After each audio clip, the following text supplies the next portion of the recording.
Se alguém te perguntasse quais decisões importantes os Warriors tomaram para estabelecer uma das maiores dinastias de todos os tempos, a primeira que vem à mente provavelmente é a decisão dolorosa de trocar Monte Ellis. Ellis era muito querido, mas a organização percebeu que havia chegado ao limite com ele como principal pontuador e precisava de mais defesa no garrafão. Essa mudança trouxe mais chances para o alto e menos dominante com a bola Klay Thompson, que se tornou o parceiro ideal de Curry no backcourt. Apesar de a troca ter sido ótima, acredito que o fator principal ocorreu por acaso. David Lee, um All-Star, já estava nos Warriors há um tempo e ele vinha sendo o cara que segurava as pontas enquanto os Warriors construíam um novo futuro.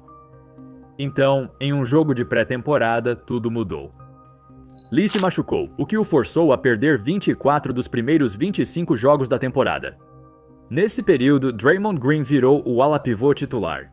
E mesmo depois que Lee voltou, os Warriors estavam jogando tão bem com Draymond que Steve Kerr decidiu fazer Lee sair do banco. Após 7 anos, Lee foi rebaixado ao banco pela primeira vez. Mas como os Warriors estavam tendo tanto sucesso sem ele, foi a escolha certa. O que exatamente tornou os Warriors muito melhores com Draymond do que com David Lee? Quais detalhes em particular mudaram no ataque e na defesa deles? Isso fez com que os Warriors passassem de um time com 51 vitórias para um time com 67 vitórias e favoritos ao título, apesar de David Lee não ter tido nenhuma influência no sucesso deles. Como vai, pessoal? Meu nome é Andy Hoops e hoje vamos dar uma olhada detalhada em como uma única lesão mudou o rumo da história da NBA para sempre. Ao contrário do que muitos pensam, houve uma época em que Draymond não era tão odiado assim. As pessoas eram fascinadas pela forma como ele conseguia impactar um jogo de tantas maneiras diferentes. Em termos de defesa, a primeira coisa que alguém pode te dizer é: Draymond é um defensor muito superior ao David Lee. E você estaria certo.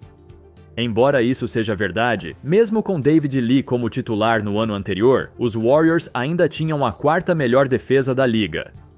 A defesa não era um grande problema, pois o impacto de Andrew Bogut no garrafão supriu a necessidade dos Warriors. Um pivô legítimo capaz de contestar qualquer arremesso no aro, algo que sempre foi um grande problema para eles. Ele é o motivo pelo qual, na temporada 2013-2014, mesmo com Draymond vindo do banco, os Warriors ainda eram um time defensivo de elite. Quando Draymond virou titular no ano seguinte, trouxe habilidades que poucos jogadores na história poderiam replicar. Especialmente não David Lee, cuja defesa era tão ruim que o renomado analista esportivo Kurt Goldsberry escreveu um longo artigo sobre isso e o apresentou em uma conferência para mostrar o quão ruim ele era. Mas vamos falar sobre isso mais tarde. Para Draymond, foram suas contribuições no ataque que surpreenderam a todos, e ele destravou algo completamente diferente, o que acabou tornando os Warriors imparáveis. Antes da temporada de destaque dos Warriors, vamos relembrar indícios anteriores disso. Em especial, as jogadas que fizeram o time perceber: talvez a gente tenha algo especial aqui. Quando vimos ele e David Lee em quadra ao mesmo tempo, o ataque parecia tão incrível. Você via jogadas como essa? Alívio de Dwight Howard. Blake passa para Green, bom passe, Lee está ali, belo basquete. Draymond recebe a bola no garrafão, parte para a cesta e faz um belo passe para Lee marcar a cesta fácil. Veja outra jogada aqui. Draymond, como um pivô, consegue fazer um bloqueio no perímetro, receber um passe na linha dos 3 pontos, fingir que vai arremessar de 3 e realmente enganar o defensor, depois infiltrar em velocidade para a cesta e ainda ter a visão de jogo para encontrar Lee para finalizar. Quantos pivôs na liga conseguem bloquear, cortar para a cesta assim e ainda ter o instinto para dar um grande passe? Naquela época isso era muito raro. Lembre-se, isso foi na temporada antes de Steve Kerr chegar, antes mesmo da dinastia dos Warriors começar. Ainda assim, Draymond saindo do banco já estava transformando o ataque de uma forma que a gente nunca tinha visto antes. De acordo com as estatísticas de PPP, naquela temporada, em mais de 500 minutos com Draymond e David Lee juntos em quadra, os Warriors tiveram um absurdo saldo líquido de mais 15,7, o maior de qualquer dupla do elenco. Isso se devia principalmente às habilidades únicas do Draymond no ataque. Por outro lado, nos momentos em que David Lee estava em quadra sem Draymond, era assim que o ataque geralmente funcionava. Mark estava desfalcado na linha de frente e só fez faltas nele o jogo todo, resultando em várias tentativas de lance livre para um jogador, David Lee. Muitas posses de 1 contra 1, muita gente segurando a bola por longos períodos de tempo. Apesar de Lee ser um bom pontuador, esse ataque deixava o time mais lento e não era o tipo de basquete que a equipe considerava de nível campeão. Lee também era um bom passador, mas ele sempre procurava pontuar primeiro, mesmo nessas jogadas aqui. Se fosse o Draymond, ele driblava e buscava um passe para um arremesso melhor. Mas para o Lee, a prioridade dele é pontuar. Ele não está procurando passar aqui, eles fazem essa jogada para ele marcar. Você viu como o ataque ficou incrível com Dre e David juntos, segundo aqueles números. Os Warriors perceberam que David não era o motivo disso. Qualquer outro jogador que finalize bem poderia substituí-lo e o ataque seguiria forte desde que Draymond ataque a cesta.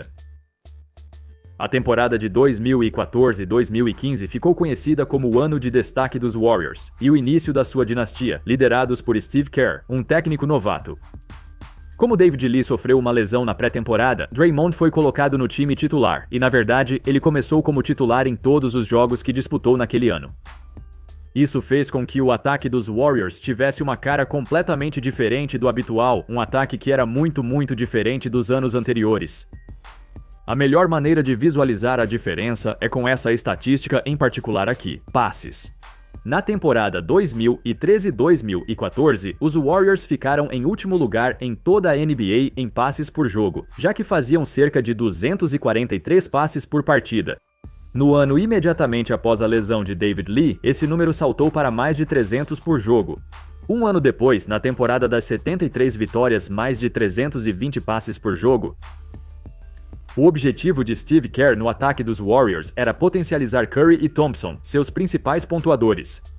São ótimos arremessadores saindo do drible, mas se destacam ainda mais ao sair de bloqueios e arremessar após o passe.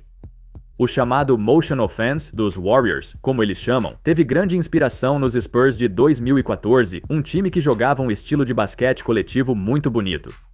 Todos os jogadores em quadra se revezam na criação das jogadas, mas com dois dos maiores arremessadores de todos os tempos, os Warriors elevaram esse estilo ao seu maior potencial. Devido à atenção que Curry atrai, a visão de jogo de Draymond se tornou uma necessidade. Como mencionei, poucos alas pivôs conseguem bloquear e ainda ter controle de bola e visão de jogo para iniciar jogadas assim. O pick and roll entre Curry e Dre virou a jogada mais indefensável da liga, pois os Warriors sempre criam vantagem independentemente da defesa. Agora, você deve se perguntar, o que impede David Lee de fazer o mesmo? Ele era um dos melhores passadores da posição e tinha ótimo controle de bola para um jogador grande.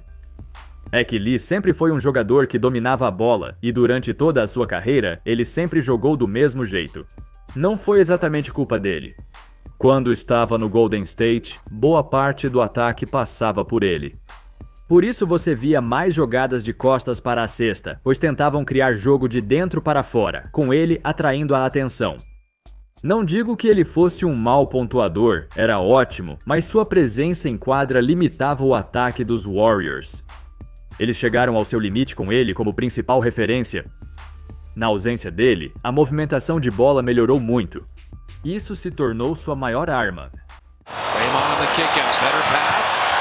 O defensor passa direto, devolve, livre, boa. Dito tudo isso, só mencionei brevemente a diferença defensiva entre David Lee e seu sucessor. De todos os jogadores da geração de Draymond, ele provavelmente tem o melhor argumento para conseguir marcar de 1 a 5 pelo menos no auge.